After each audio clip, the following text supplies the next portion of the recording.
Alright, this is a pre-trip on 756. We're going to start by popping open the hood. I had a little bit of trouble getting it open because the latch doesn't like to stay up. So I'm redoing this. I basically came in here, kept this up because if it stays down like that, it's not going to unlatch. So I had to use the seat belt to hold it up.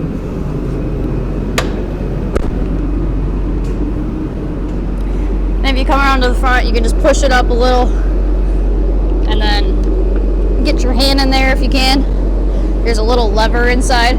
You slide that to the left and the hood will come up. Starting left to right, I'm going to check my washer fluid. It's on the passenger side. If you don't see any fluid in there, that means it's empty. Make sure you top it off. The battery terminals, we want to make sure that they're not loose or all corroded. Your transmission dipstick is that one right there, and your oil is right behind it, which is the circle. If you look up on top, there's some writing up there. It says 8 quarts of oil of 5W20, and it only takes Mercon transmission fluid. Your oil fill is that cap right there. Sometimes if you look down, you can kind of see the serpentine belt. Just make sure that's not frayed or damaged or hanging off of one of the pulleys, and you should be good to go.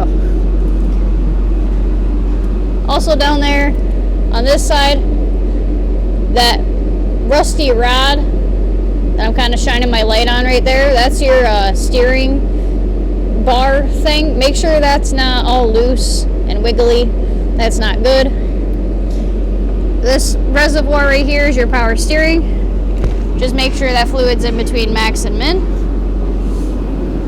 Here's your air filter housing. Make sure this is secure.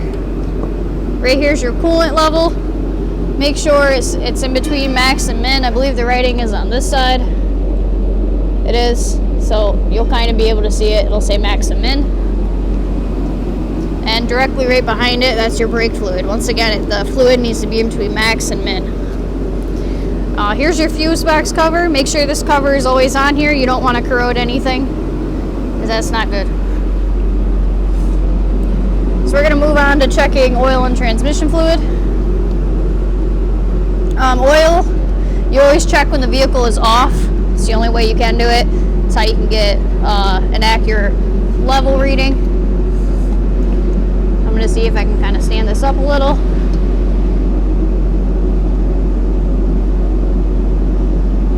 Without making it fall in between the radiator.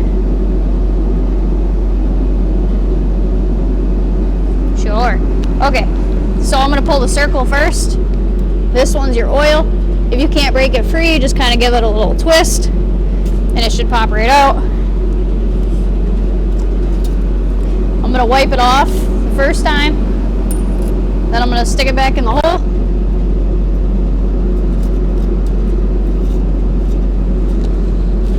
Just until it's flush. Then I'm going to pull it back out. And now I'm looking for my oil level. Right about now the fluid is in a good spot. It's right about there. It's a little hard to see because they just changed it. But that's where you want it to be. Right about here.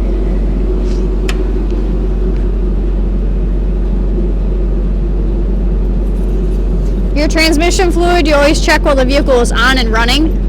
You may not be able to hear me due to the fan, but I have just had this running, warming up because it's all snowy outside, so chances are the transmission fluid is where it needs to be. It's a good idea to let it run for a little while, like drive to the gas station and then check it.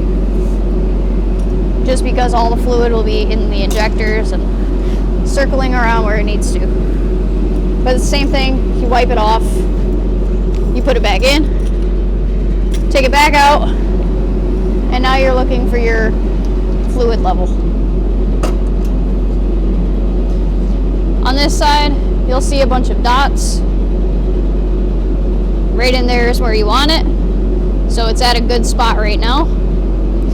If you also read the dipstick, it'll tell you to check it when it's hot. It's upside down, I know, but right here it says check it when it's hot. And then on this side it says do not add, which means it's full.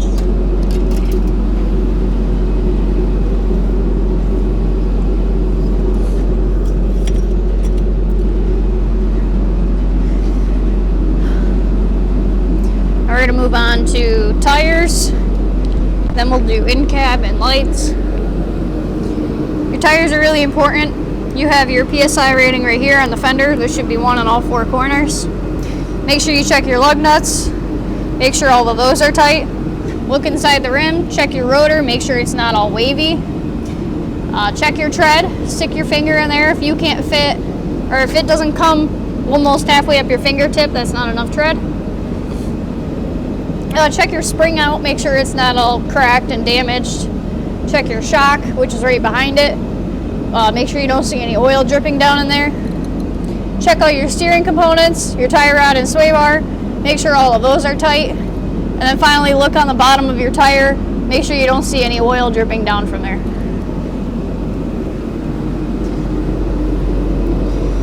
We're passing the fire extinguisher, which is located on your driver's side behind the cab. You're looking for that yellow needle to be in the green zone and that pin to be in the handle. That tells you this thing's ready and operational. And the gas cap is directly behind it, kind of. It's right here. Make sure this thing is on and tethered and tight, and you should be good to go. Same thing kind of for the rear tires. Check your lug nuts, make sure they're all tight. Look behind, or not look behind, but look inside one of the holes so you can check the rotor, make sure it's not all bumpy and wavy. Check your tread, stick your finger in there.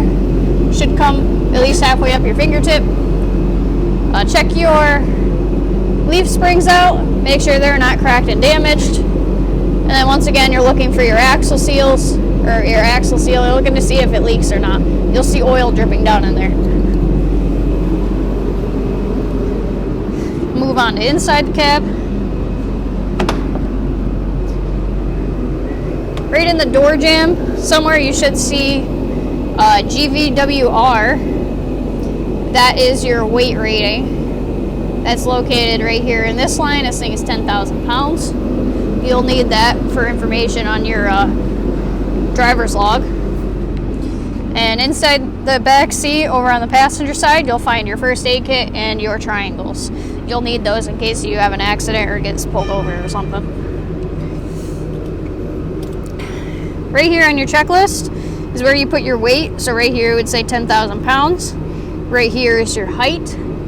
Your height is located on your dash. Right up there. This thing is 9'5". Before I even sit down, I'm gonna check my seatbelt.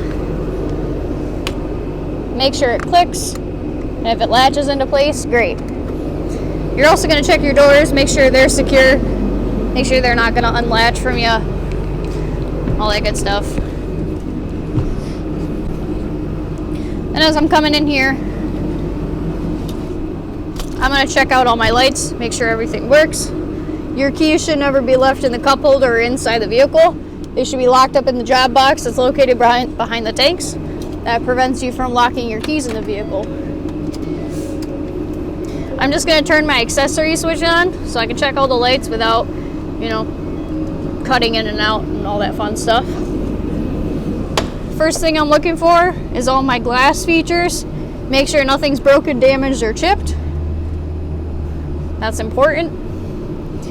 Right here to my left is your parking lights and your headlights. And then on the joystick, the left joystick, if you twist this, that controls your wiper speed. And then pushing the button on the end makes your washer fluid come out. Right here on top of the steering wheel is my 4-ways. I'm going to click those on.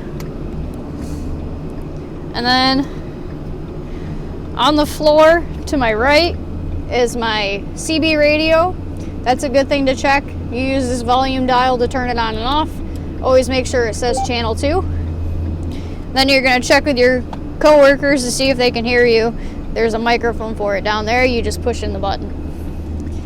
Right directly next to it is the arrow board switch. So I'm going to switch it to day. When you're working with other people or when you're by yourself, make sure all of the settings work. I'm going to use double arrow for right now so I can see if all my lights work. And up here on the dash is your defrost settings, universal on off.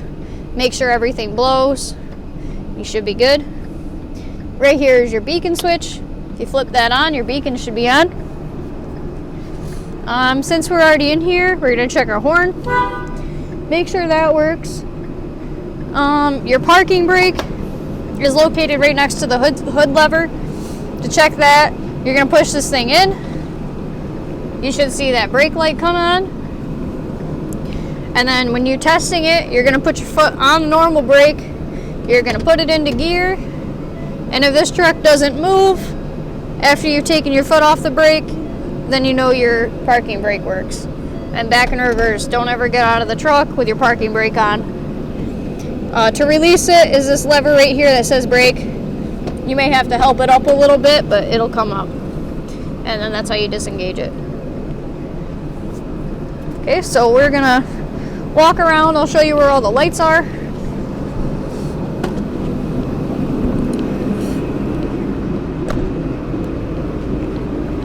This is a marker light. That should be working. It's not. Right here is a marker light. And then you have your four-way and your low beam. Once again, your four-way or turn signal and your low beams. Another marking light on the side of the headlight. This side doesn't have that marker light, so I'm assuming it's been replaced.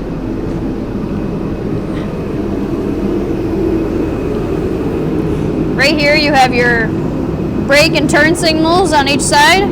The white one under it is your reverse lights. And looking up at the air board, I have some lights that work, but not the greatest, so they'll have to get replaced. And my beacons didn't come on, so I wonder if it's a different switch along that line. Right here's your license plate light. It is barely on, so that's gonna have to get replaced. And those are all the lights you gotta check. So we're gonna flip another switch. There we go. So it's auxiliary 2 that your beacons are tied to. Just make sure that they blink so you're safe.